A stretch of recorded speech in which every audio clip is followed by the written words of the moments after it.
This is going to be a great episode of the Houndsmen XP podcast. I am in West Virginia.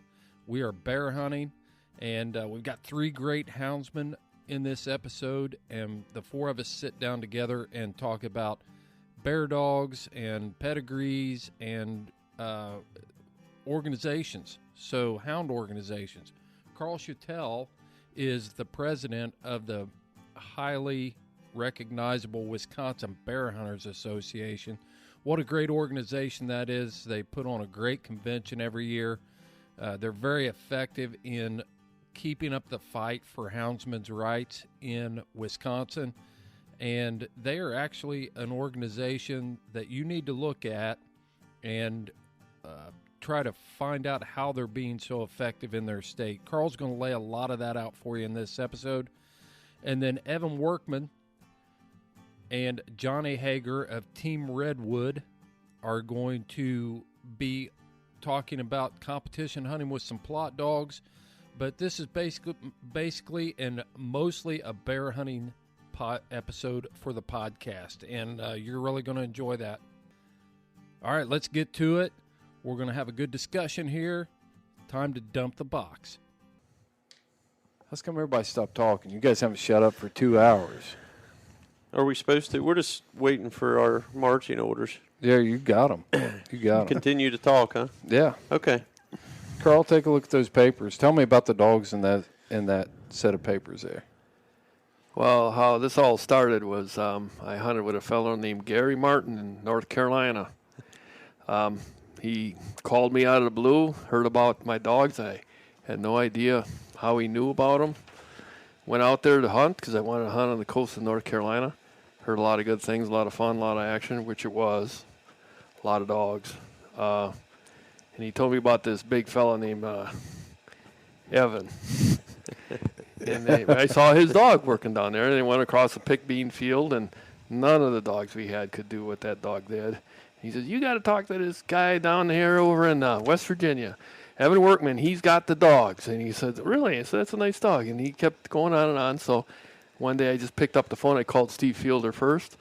And I said, what do you know about this Evan guy? And he goes, oh, yeah, he's a good guy. He said, you should get to know him. So I called Evan, and we've been kind of friends ever since. Yeah.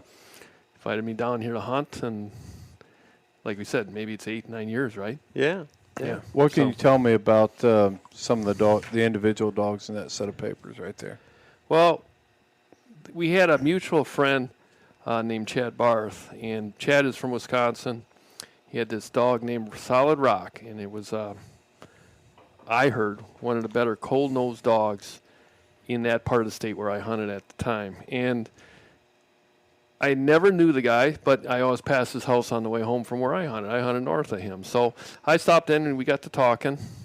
Told him what I was looking for in my Weems dogs that I had. I had Butch and Jill dogs from James Brown.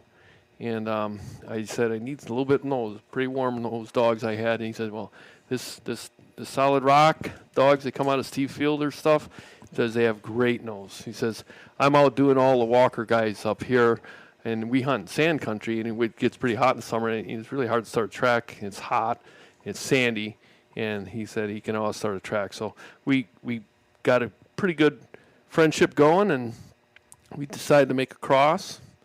And we took my Easy dog, which is a Weems dog, and crossed his Rock dog, and that's how we got Sam. And then we took, or Dash, and then we had Dash, which was a great bear dog. That first cross was awesome. And then we took a dog out of Rock and Jones Indio and crossed it and got Rock and Dodger, and we made another cross, and that's where I got Sam. So, and from those dogs are really where I was heading, and it wasn't going in the right direction. And I said, well, how do we get some more of this bear pen dogs that go back to the original dogs? And that's where Evan comes in. Those were from J.C. Hill's Desperado. Yeah. So, AKA the drum dog. The drum. Yeah. The drum dog. Yeah. And Rock is relative drum, right? Yeah. To extend on what Carl had said, when he got the Sam there, he did an artificial breeding with her to some drum semen that I had stored in Indiana and never gone. And that produced a very good litter of dogs, right? So one you see in this pedigree, a female Greg Michaels that we haven't hunted with, but we've seen very good things of, or heard very good things about. And I've got the two that you've been hunting with this week, a Star and Snake dog, which I consider good finished dogs. And one of the hunting partners of ours that you've also been hunting with this week has a very an exceptional female out of that same cross. David Menard, we call her Bunny. So she's a very good dog as well. So Yeah, how would you describe Bunny? it was funny because Scotty had one of our hunting partners, Scotty had originally got her from Carl, and she was kind of a high-strung little female, a bit annoying, when she was a pup and a young dog, and for that reason he gave her to David. He and David are close hunting partners, and they just used her as a pack dog, and 2 years old, when she got about 2 years old, she just started turning up treed with bears by herself on somewhat of a consistent basis. And so we quickly recognized that she was going to be something special. She's, smart, extremely fast, good strike dog out of the truck, and treed probably as many bears by herself as any dog I've ever hunted with. I mean, she needs no help. She can do it on her own. So yeah, she's a really nice female. So it all started with Drum, right? Yeah. So tell me about Drum. Tell me, give me the Drum story here. Yeah. Because everything that we're hunting with this week is basically, even what I pack over here has Drum in the pedigree. Yeah. He really created a new foundation for us. So, going back, he was born October of '99, so, 21 years now ago. I was a young guy with a lot of enthusiasm, for hunting, and I noticed, I'll never forget, I think I was telling you this story the other night, in the margin of an American Cooner, there was an ad for litter of plott puppies out of the Capital City Sam's Go Annie female and Steve's Roper dog. And I was able to purchase one of those. I got him at the Grand American, brought him home with full intention of making a coon hound out of him. I had aspirations to be a competition coon hunter at that time. And coon hunted him a lot, and he would tree a coon, but he was nothing exceptional in that regard. And he was born in October. That first bear season was about 14 months old. We had some of the dogs banged up and sore, and I thought, what the heck, I'll take this pup and try him. And, really from that first day I hunted him, I tried him on a cold track. He did well on that, got out in the front of the race and ran and treed and just did an exceptional job, and the rest was history. I mean, he was, a main dog we hunted for several years. He died at about 9.5, but he just really had it all. He was had a great nose, extremely fast, smart, good strike dog out of the truck, very good temperamented dog. Just everything that you wanted a dog, in our environment, he excelled. And so we made a couple crosses with him, and he produced his like. He made some exceptional bear dogs. I think, I was talking, they're doing an ad in Clay Newcomb's bear hunting magazine next month on a legendary bear hound, and that was a dog directly out of Drum. That'll be featured in an upcoming article in that, and he was one of many that was directly out of Drum that was just a phenomenal bear dog, and that was the Duke dog of a good friend and hunting partner of mine, Scott Swagger. So, and he's came and gone, and I've got a good male that you're hunting with this week. You've seen a lot of work out of that's out of Duke, and again, those artificial crosses that Carl's made on his female. So, yeah, he's everything that I have in my kennel, and basically everything that you see in the other, hunting partners' vehicles and their kennels, and a lot of the people that hunt in the area and beyond. So, he really changed the game for us here. We went that direction totally. He made a believer out of us. So, after we're down to about 5 generations in 21 years from him that all go back, many of them 2 and 3 times, and for as many as 5 generations. So he allowed us to build a new stock that works really good. And one of the things that Evan didn't mention was this extreme durability out of these dogs that came out of drum. The durability, the dogs I was running at the time, 3 days straight, and they were broke down pretty bad. Or 2 days, if you ran them hard enough, they were broke down. That dog brought durability where you could he would hunt every day you wanted to hunt him, all the dogs he had. So the durability is amazing. Yeah, that is key, and that's a good point. Foot, I mentioned to Chris earlier this week, had a dog cut a pad and just cut it, and that's the first sore foot I can remember on a dog, hunting day in and day out on snow in a really long time. So those dogs are always at the end of the chain or at the kennel door waiting to go, even after 5 and 6 straight days of running them. So they hold up really well. Also, that's another good attribute that they have. Yeah. Yeah. How's you going to eat any cornbread, Johnny? Do we have any? We've got some back there. How's this guy fit into it, Evan? Johnny Hager. How does Johnny fit into this mix? As John T, as we know him, I ran across him in the early 2000s. I, for many years chased the coon hunting game as well. And Johnny, anybody that knows Johnny knows that he's very passionate about his plott coon hounds and has done a lot of competition coon hunting over the years. And probably one of the dogs that Johnny is best known for was a dog called Solid Oak, and yes. I'm very happy and to report that I delivered that puppy to him in the summer of 2004.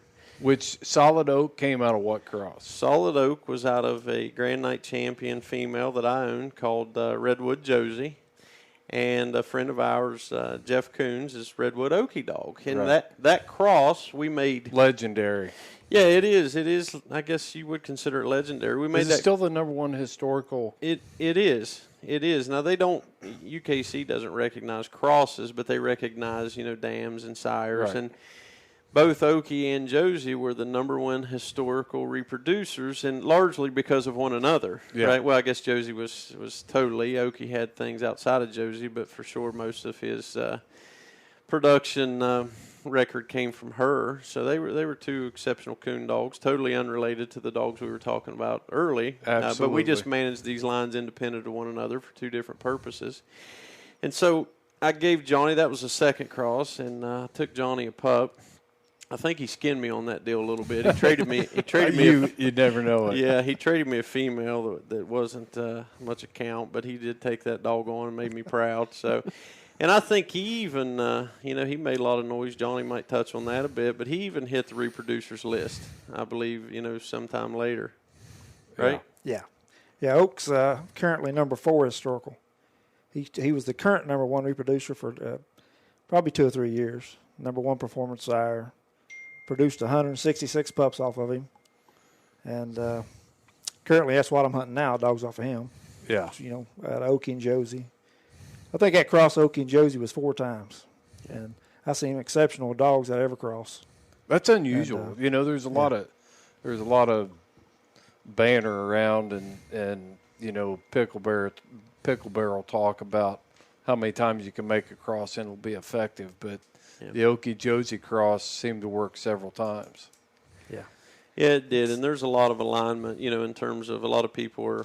They try to, you get the cousin cross or the third generation line, and that has worked, and I've seen success in doing that. But this was just a total outcross, just the old good dog to good dog, right? Right. And totally unrelated, but it worked well. It really did, and we had a lot of fun with those dogs, and I think they've probably all passed by now. But there's one dog living out of that cross. Is that right? Oak's litter mate. Melody's still living, as far as I know. Yeah. Oh, Kevin Lundham's. She's 16 and a half. Yeah. Kevin Lundham's Melody female. Yeah. She's still alive. Yeah, Melody's still alive. Wow. Yeah, that was the second cross. I think there was 7 pups in that cross, and I think 6 of them maybe they're made night champion or grand night. Mm-hmm. 3 grand nights and 3 night champions. Well, anybody that has followed the MPHA or plott days or anything like that. I mean, there were several years there, and that's how I met you guys. Yeah. Was through plott days, and I saw a pretty cool thing going on with the Team Redwood crew, And, anytime you were always in the winner's circle, but anytime you were, the whole team was in the photo too. So it was never a deal where it seemed like it was an individual effort. You know, it was always a team effort. And the more I got to know you and talk to you and things like that, it was always like, hey, if I've got something that can help Johnny, then I'll send it. If I got something that can help Rich, I'll send it. And you guys just work together. And that was what was so cool about that group that I got to know through plott days. So, I mean, are you an Isaiah Kid winner? Yes. With which dog? Dixon. Isaiah Kid, which is that related to the Redwood dogs? He's out of Oak. Okay. And then, Evan, how many times have you ran? Twice. I won the Isaiah Kid twice. Once in 2008 with a dog we called Spider, a Grand Night champion female. It was a full litter mate to Oak, second cross, Josie Inoki. And then I won it again in 2010 with a dog we called Super Stripe. The Super Stripe. Holmesville. Yeah, and she did that in style up there. Treated a lot of coons that weekend. Those 3 nights she operated well. But she was out of the 4th cross of Josie Inoki. So they were same cross, different litters. So I got to do that twice, fortunately. And I hear some young guy from Missouri's tied my record. He's done it twice too now. So I guess I'm gonna have to go back and try to get the 3rd one. Where are we gonna find that dog? Yeah, I don't know.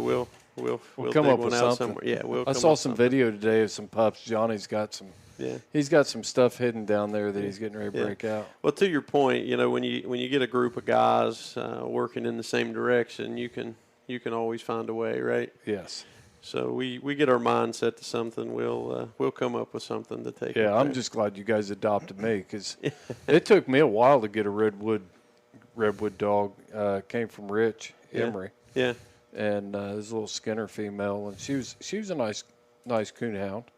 But I was in the process of transitioning from competition coon hunting to more of a multi-purpose, dog that I could hunt on a lot of different things. So, but yeah, she was a nice dog. So, it definitely takes a team effort breeding dogs. Yeah, hard to do it by yourself. And like Evan, the rest of them, they all hunt hard dogs. I mean, I like a dog with drive, heart. Mm-hmm. Don't quit. Turn him loose, he don't come back. And, reasonably getting treated. And a good track dog, a good nose. So, I mean, they were pretty much hunting the same traded dogs I was. So, and about 20 years now we've been friends and, continue. I've been bear hunting probably about 10 years now. Yeah. Evan, you said something in this, you talked about heart, drive, track dog, brains, stuff like that. But you said something about Stripe in 2010 at Holmesville. And I remember you saying this. We were sitting there and we were talking about Stripe, and you said, if she gets treed, you can bet I'm going to use all my shine time. Yeah. Why? Why'd you say that? Well, when you're around long enough that you hunt with some of those dogs throughout the pedigree, she was a lot like her dad, which was Okie, right? And she was a very tight-mouthed dog, barked very little on the ground, very independent, and was deadly accurate. I mean, yeah. In that time of year, in that area, Holmes where the coon's plentiful, you can in August, it would be very rare for her to miss, very rare. And and therefore, I would, do my best to, utilize a full shine time, do everything I could do to find the coon, which I would with any dog. But, I went in there knowing that I was going to find that coon. And if I didn't, it was my fault because she just didn't miss him. Yeah.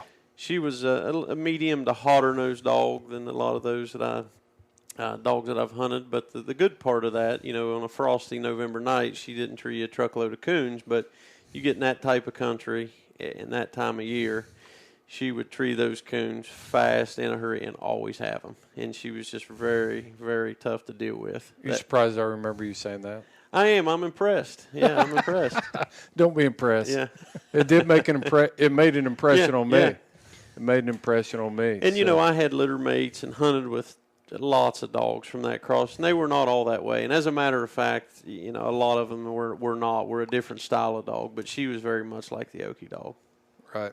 Fast, tight mouth, and very accurate. How important to your development of Houndsmen has this Team Redwood thing been for you? Yeah. Well, John, go ahead, Evan. Yeah. Well, you can't put a value on it, right? It's been outstanding. I mean, the relationships. I mean, essentially, we're sitting around this table today because of it, right? That's right. Our paths crossed several years ago because of that. We became friends and have made a lot of good memories together. And Johnny, as he said, for 20 years, we can sit here in this bear camp that we're in right now. You've been a witness to listen to these old stories, from. I've heard so many stories the last 3 days. Yeah. You put Johnny in my truck.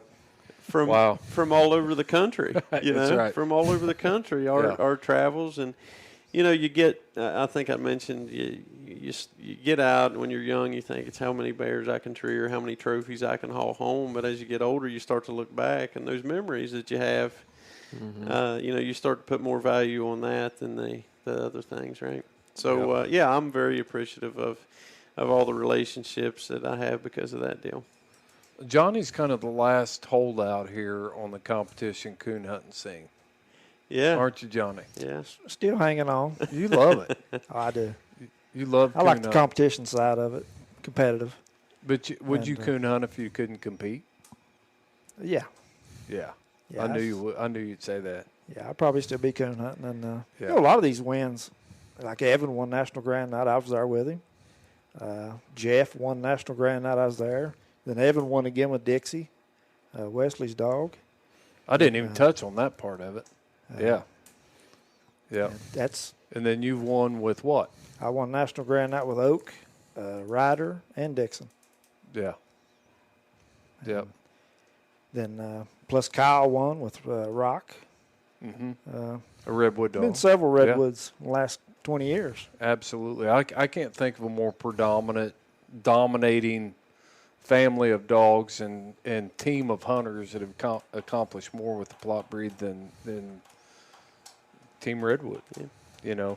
There hadn't been an equal, and you can look at it on paper any way you want. It's not there. So, but we're at Bear Camp. Evan, thanks for having us down here, and I told your father-in-law that this is one of my favorite places to come. The camp's set up great. And how many generations is this house?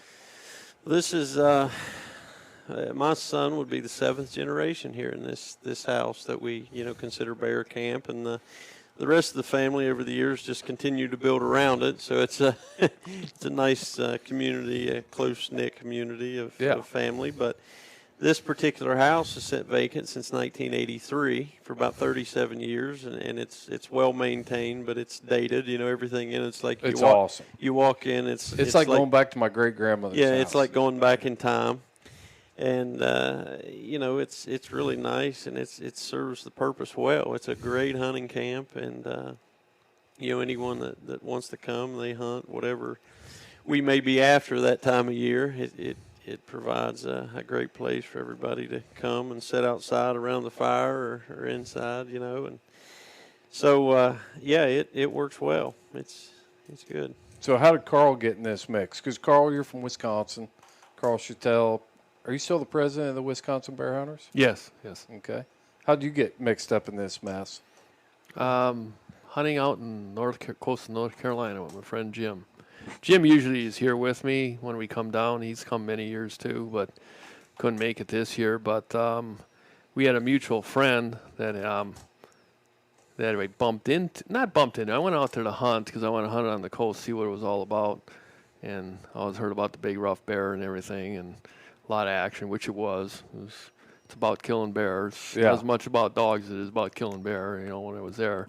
But I think we covered that part about you seeing the outstanding dog work and stuff. But so, how many years ago did you start coming down to West Virginia?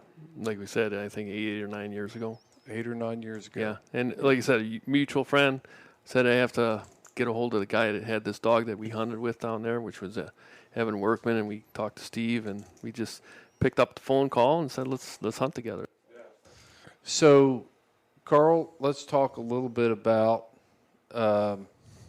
your work with Wisconsin bear hunters and where you guys are at right How now. much time you got? Oh my gosh. This is one of the main driving forces behind this podcast. Is our motto is to preserve, protect, and promote. And you're right. I mean, you're eyeball deep, or maybe sometimes you feel like you're over your head and swimming, treading water. I don't know. Gasping No, for air. not really. Really? No, not really. It's just a lot of work, A a lot of work. dedication, and we have a board of directors that's very dedicated, and like we always say, it's a way of life, and very passionate. Wisconsin hound hunting for bear. Michigan's the same. West Virginia, I can see the same thing. This is the way people live their lives, and they take it personal. Yeah. So when you got a bunch of people that can do anything, it'll die for you, raise as much money as you want or need to fight these political battles, and they always come through, you got something very special that the rest of the hunting community really doesn't have. Hound hunting brings out the best in people, and actually, I will say, they put their money where their mouth is, and they know how important it is. And that's something that doesn't really translate in other hunting sports, is that to win the game of preserving your sport, controversial as it may be, it is about raising money. Yeah, because hunting bear with hounds has got to be one of the lowest hanging fruits out there. That's on the chopping block. It seems like every year we have to go into the halls and justify what we do and why we do it. It's not once a year. It used to be seasonal. You would go to the state capitol. You'd have a few hearings at certain times of the year. Fighting for the rights of bear hunting is a full-time job. Not a full-time job, it's 8 hours a day, but it never ends. Right. There's always something every week that you need to work on. You got to build relationships.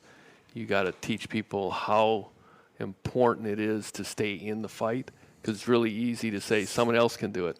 It's in good hands, but you need an army of people to raise the money, and you need to make sure that you're letting them know that you're working hard for them.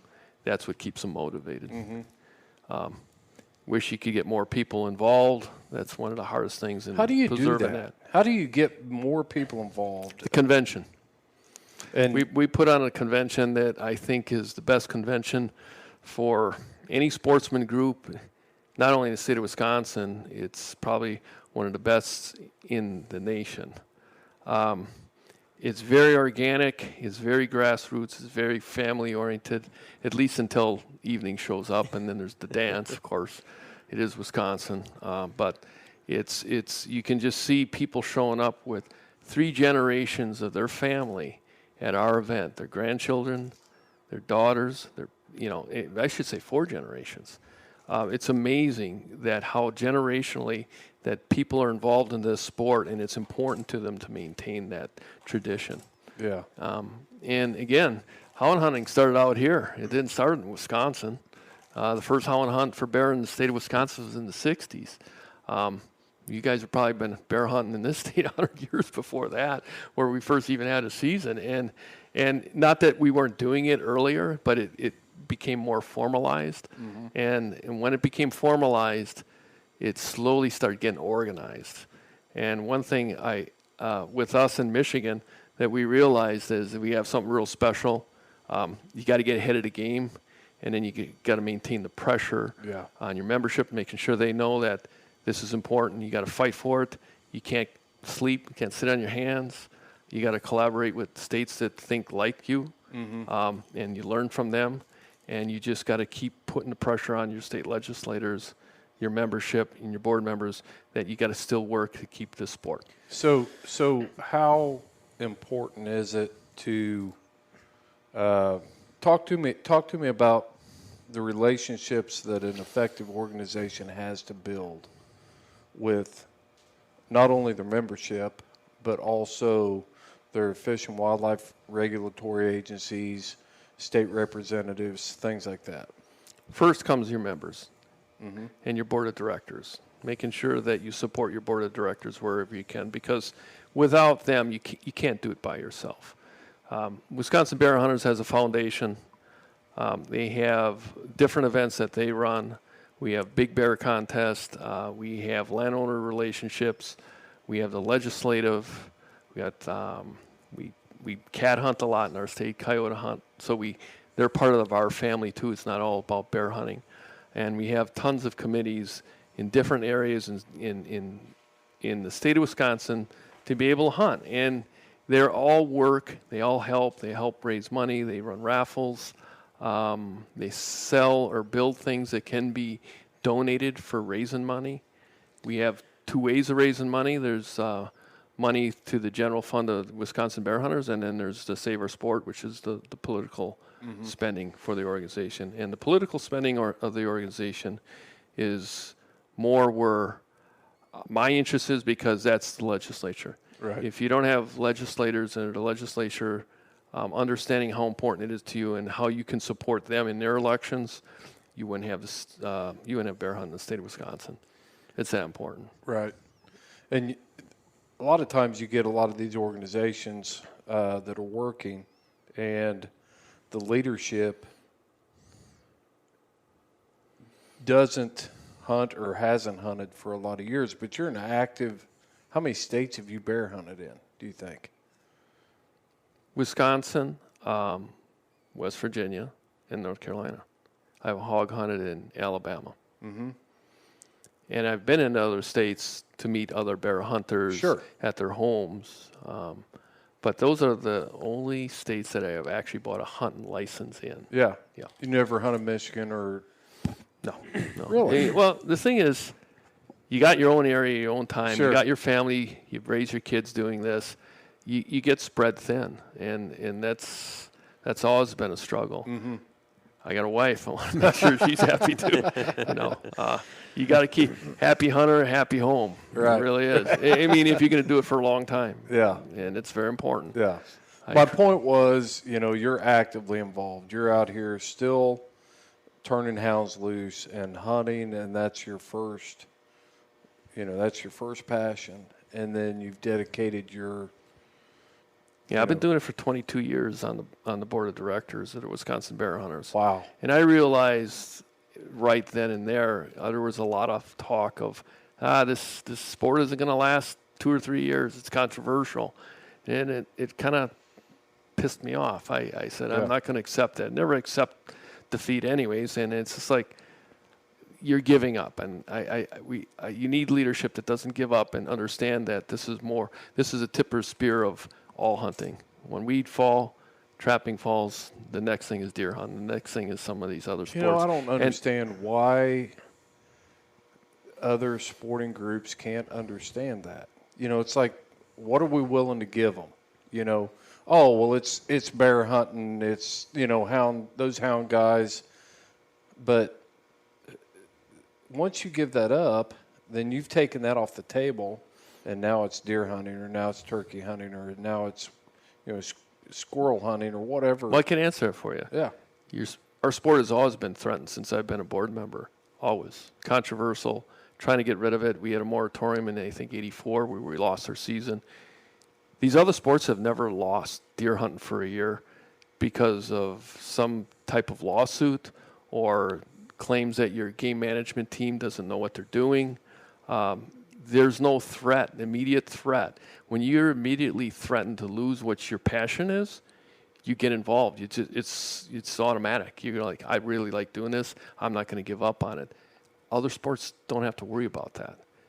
I'm sure if it happens to them, that's when it will happen. Yeah. Because then you're like, oh, those guys were right. I got to get involved. Deer hunting means the world to me, Right. Trapping means the world to me. Whatever it is, bow hunting, it's not threatened. So once you get threatened and you backed in the corner, that's when people start to fight. It always seems like that hound organizations are in a constant fight to maintain, be able to maintain the lifestyle they have. And with, you see like deer hunting organizations that can get more involved in the management side of it and talk about the nuances of their sport. They're not worried. They're not fighting the fight to keep it, like hound hunting is. And so, what's the state of hound hunting in West Virginia? What do you think? Well, I'm not as involved as Carl is. But it does get your attention when there is an imminent threat, right? And I recall once in my hunting career when there was a threat, and all the hound guys throughout the state united to come, because to Carl's point, you got to understand where your leverage is, right? What politicians care about, money, votes.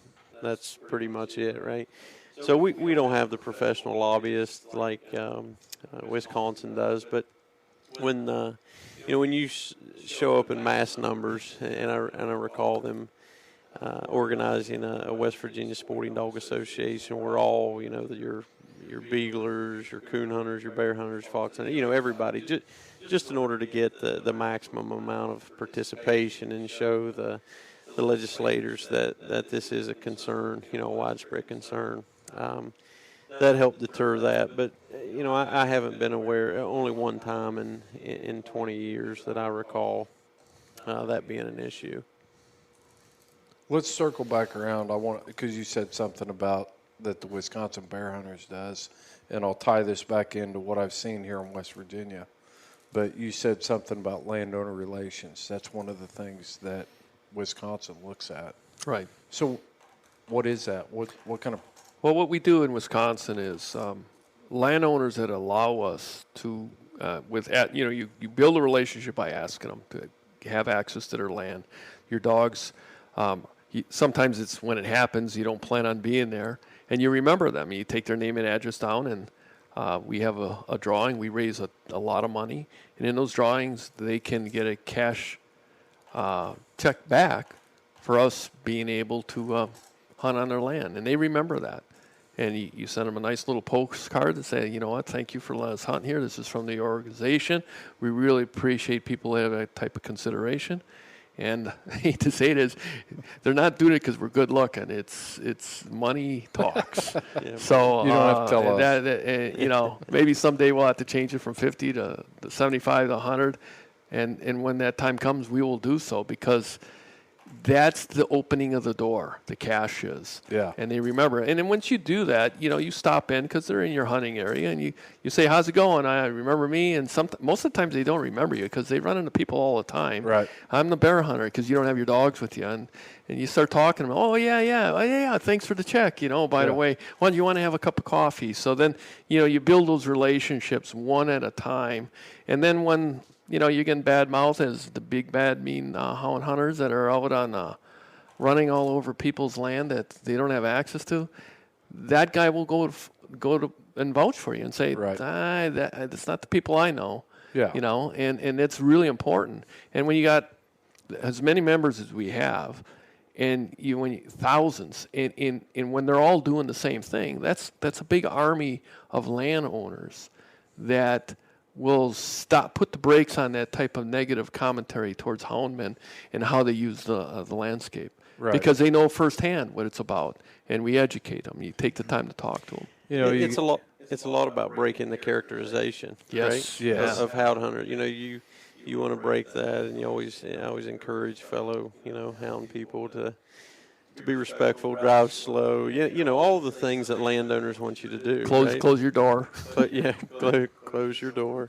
And Chris can relate to that because there was an epic fail this week. I'll just get it out there. There was and I'll admit it in front of the Wisconsin Bear Hunter president. So we're cold trailing this. It was terrible.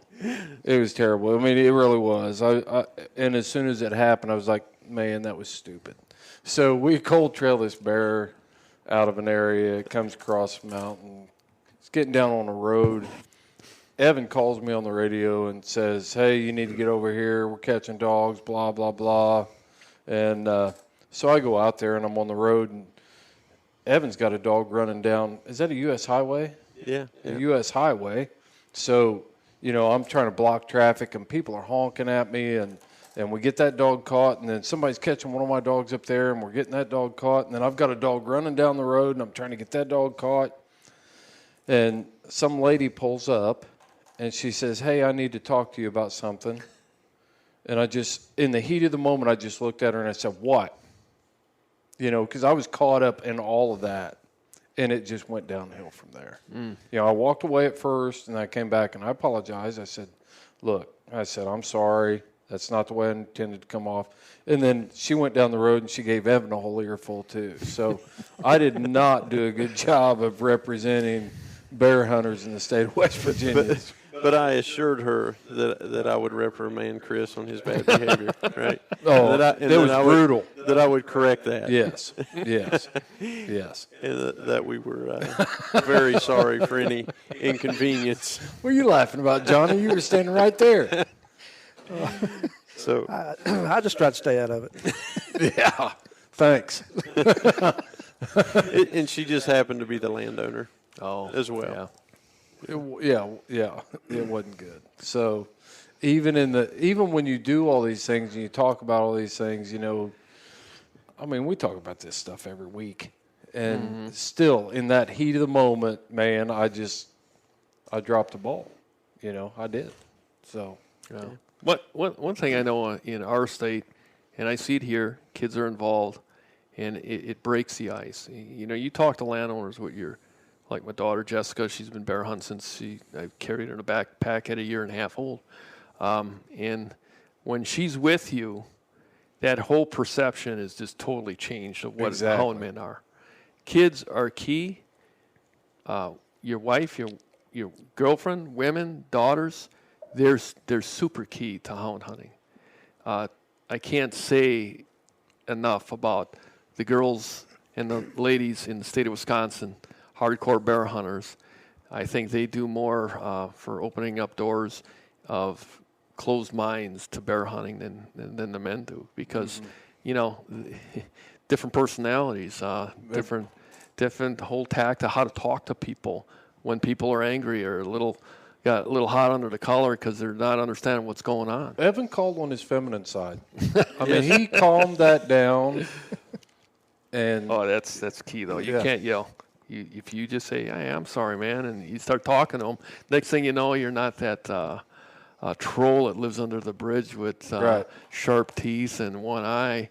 They like, wow, this guy can talk to me and settle me down. And you just got to calm people. You got to calm people down quite a bit, because they only know what they hear from people that are in our community. We've allowed people to control the narrative of what hound hunters are for way too long. And when I see organizations like Wisconsin Bear Hunters that's out there proactively trying to set the image, paint the picture of what a houndsman is, and then actually doing it with programs like your landowner appreciation relationship program, that's awesome. Now we're in control of the narrative, or we're trying to gain control of some part of it, instead of somebody scrolling through social media or getting it from TV or whatever it is, or Walt Disney. That is so key, and I've witnessed the same thing with my daughter. Absolutely. It's like Lauren Branny. She talks about women just bring a different energy, and it's good. It's a good deal. Yeah, and then we have our foundation. Our foundation is for education, and the way we set up those dollars are raised separately. And SCI helps us a lot in the northwest part of the state. They buy the governor's tag. Safari Club International. They buy our governor's tag. We get two governor's tags every year to raise money, and we can raffle them off. And it skips you in line to be able to get a bear tag. So people pay high dollar for them, and then we plop them into our foundation. Our foundation dollars then go towards education. We have scholarships. We give out many scholarships every year. They have to qualify. We have some guidelines. We'd like them to be hunters and also write their essays about hunting. And they're smaller scholarships, so we can do enough of them. But we did a thing a few years ago. We had a really bad tornado up in the northwestern part of the state.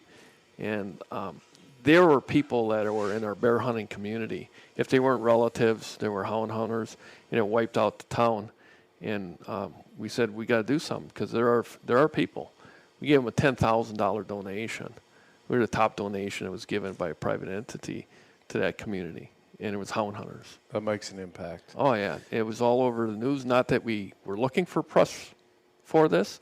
We did it because it was our people. But yeah, I get that. But any time that when you have an organization and you're fighting for your survival, you've got to do stuff that's strategic. You do. Even though, I mean, yes, it's the right thing to do, but you still have to be strategic. Oh, sure.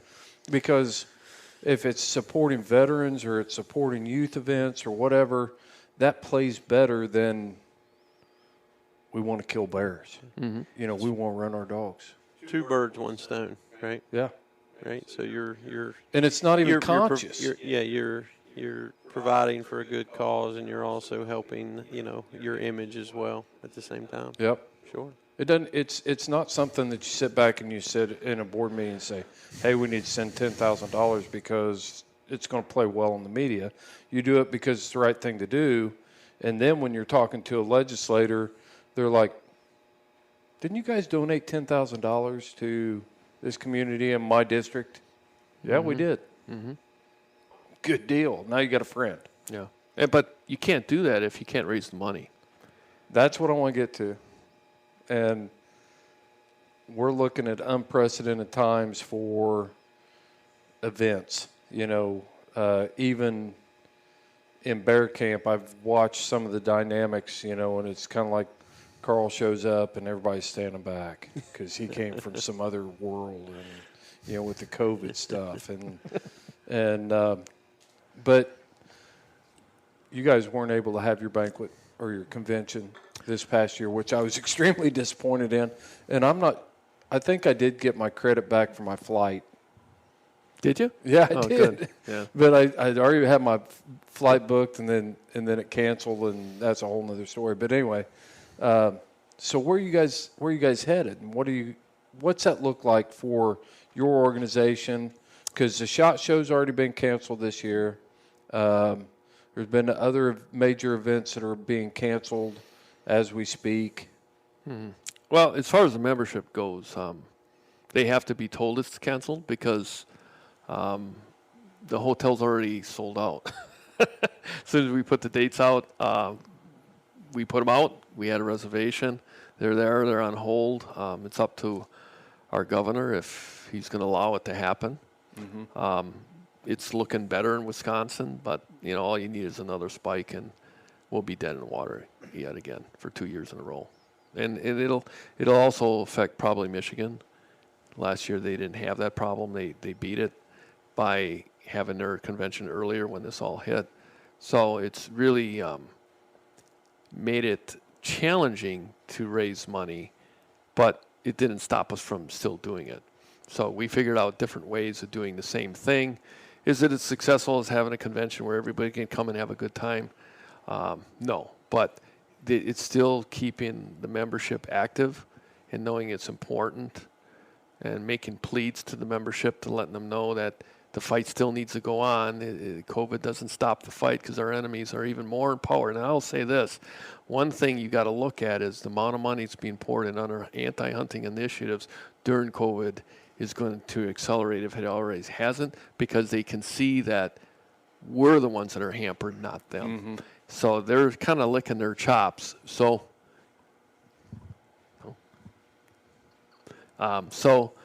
we have to be aware of that. It's just sucks that you can't have this because it's one big family. I mean, it's a family of 2,500, 2,000 people get together. Everybody knows each other, and they relate for stories. I mean, I know people. This is their vacation. This means so much to them.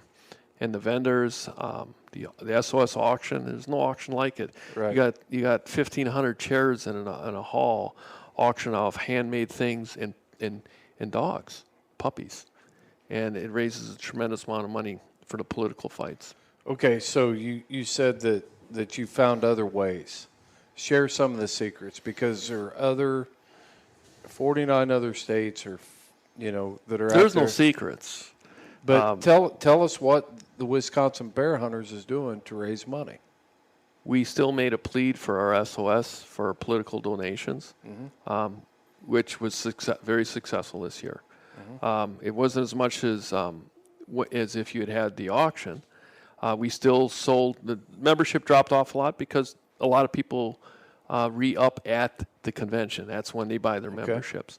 But for the most part, I think our raffles, we do our major annual raffle, we're on pace to beat the last 2 years. And this is all without having a convention. So those are your three, and besides foundation, you got 4 arms of the organization that is keeping people involved, keeping our members informed, and telling them what you're doing. You got to be very transparent. One thing you can't do, and I know we got a lot better at being transparent with our membership of what we're doing with the dollars. That's key for any of these organizations. If you're like, hey, just raise the money, we'll tell you when you want to know, or when we're ready to tell you how successful this is and what we're working on, but right now I can't tell you that. You got to be extremely transparent with what you're doing, because right away, if things don't go the right way, you don't get a wolf season like we are trying to get this year. People will go, well, what's happening with all the money? What's going on? And if you're not constantly talking about that to your board members, which are your advocates in their areas, in their districts in the state, spreading the word, this is what we're doing. This is what we're doing with the department. You got to keep that communication going with the people who pay the bills, which are our members. And if you want to do anything behind closed doors and make it a secret, your people start distrusting you. Okay, so for those people that are out there thinking, hey, why don't we have an organization in our state that's operating like this? Because Wisconsin Bear Hunters is known throughout the United States from Houndsmen of what you guys do up there. What does the structure of the organization look like? You touched on it. You said, so do you have district board members? Yeah, they represent different parts of the state. Okay. And you have 3 to 4 board members from each district. And how many districts do you have? 6. Pretty sure it's 6. Southeast, southwest, central, northeast, northwest. No, I'm sorry, I can't count. 5. 5. Yeah, 5. Okay. Yeah. So with that being said, those are elected positions. And they're elected because the people in their district know them locally, they trust them, and they run for office and they get votes. So we run elections. It looks very much like our democratic process that we're already familiar with.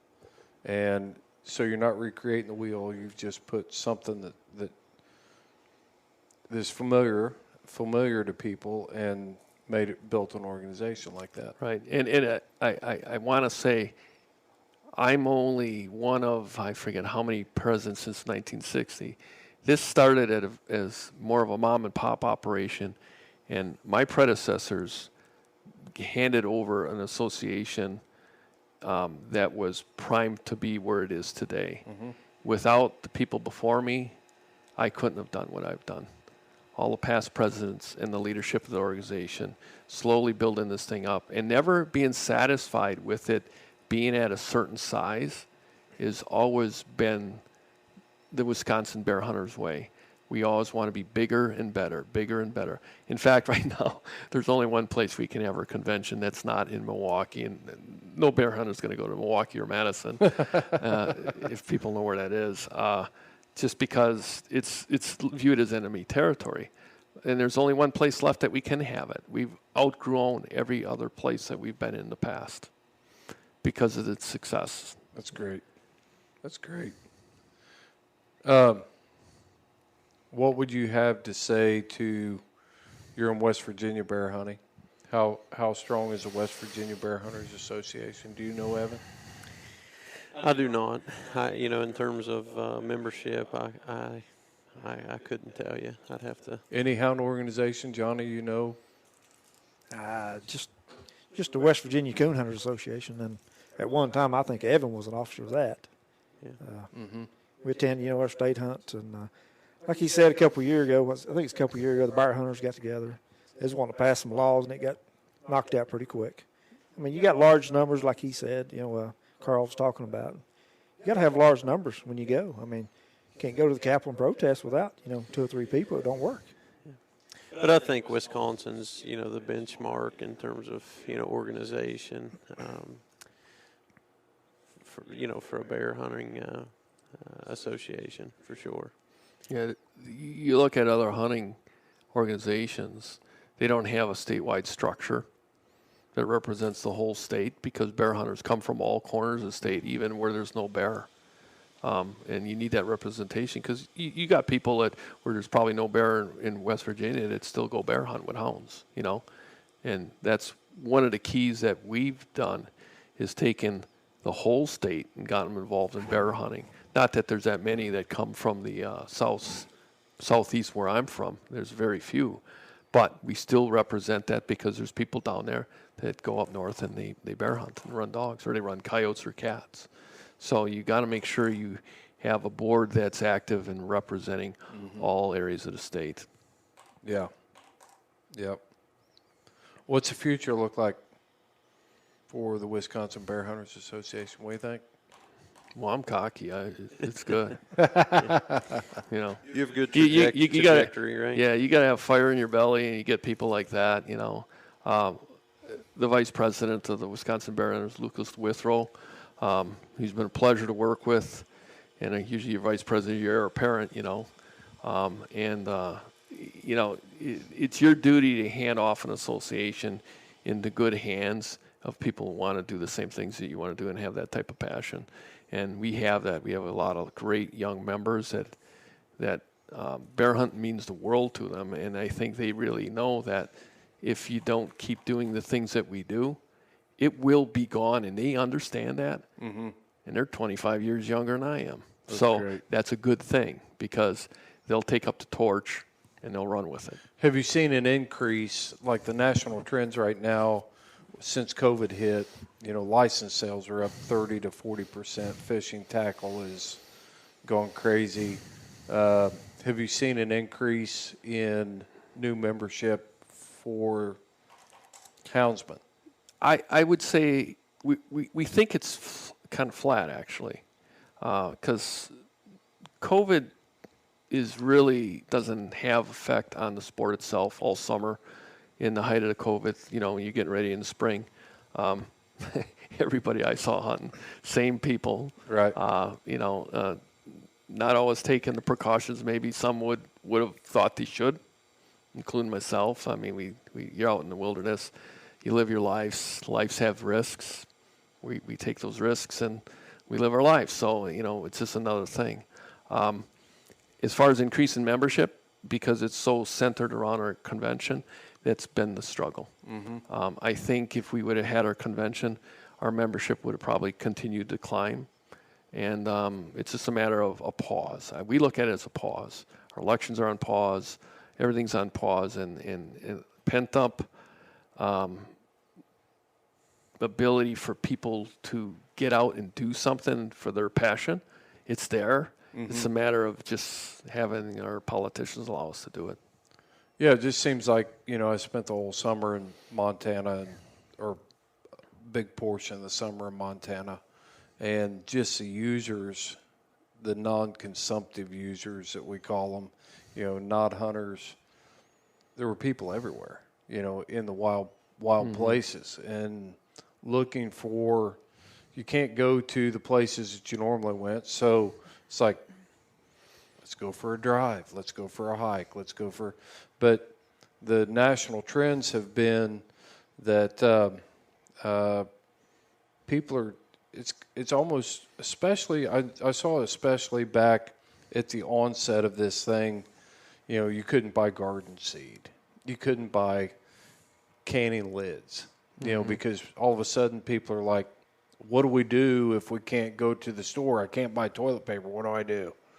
And so I think it opened up a big opportunity for outdoorsmen and people that have lived our lifestyle for a long time to be able to bring new people in and fill a gap and kind of mentor some new people into this thing. So I was just curious if you'd seen anything on that front. But it's kind of a niche, Houndsmen, we're a niche. I would say houndsmen are COVID proof. It would never keep them out of the woods unless they're right. 1 foot in the grave, to be honest. That's how passionate they are about their sport. And I didn't see anything different this summer than I did the previous summer, and I won't see anything different. I can bet $1 million that won't be any different this summer. Yeah. Is there a way to do we need more people to be involved in hound sports? Sure. You always want a bigger army. Always. Absolutely. Because they come and go. As you know, it's a big financial commitment. Yeah.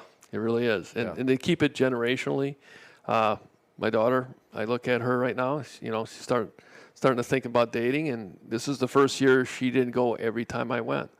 And it's like you see those generational changes, and you're like, are you going to lose them? I went through that, Carl. Yeah. And everybody does. Yeah. Everybody. I mean, I shouldn't say that. There are folks up north that their kids are so hardwired in. It's almost like Easton. I don't think Evan's going to have a problem with Easton. I don't either. You can tell he's hardwired the rest of his life. You know? Well, I thought I was too. I really did. Yeah. And then Corey got to a certain age, and it was kind of like, I got some other things I want to try out. But she did tell me the other day, I said, you ever think you want to go bear hunting again? She's like, yeah, it was pretty fun. So you may see her back in bear camp next year. Yeah. As long as she didn't get married off. I'm not ready to marry her off. I've got one married off now. But kids are the key. They really are. If you don't have that generation coming up for your sport, it will die. It's that simple. There's no way around it. Right. And deer hunting's hard. You got to sit in a stand for 4 hours, freezing your butt out from Wisconsin, and you're trying to convince your daughter or your son that, hey, this is really cool. Yeah. Wait till that deer comes by. Hound hunting is, hey, this is like almost racing a car. A lot of action. If you follow don't have Evan, to sit. it is. You don't have to sit down and be quiet, right? Yeah. You can eat a sandwich anytime you want. Yeah. It's a lot of physical activity. Bars. Yeah. Look how many kids learned how to drive a truck. Yeah. Through bear season. So remember when Corey drove Scotty's truck off the mountain? I think she's 14. Yeah.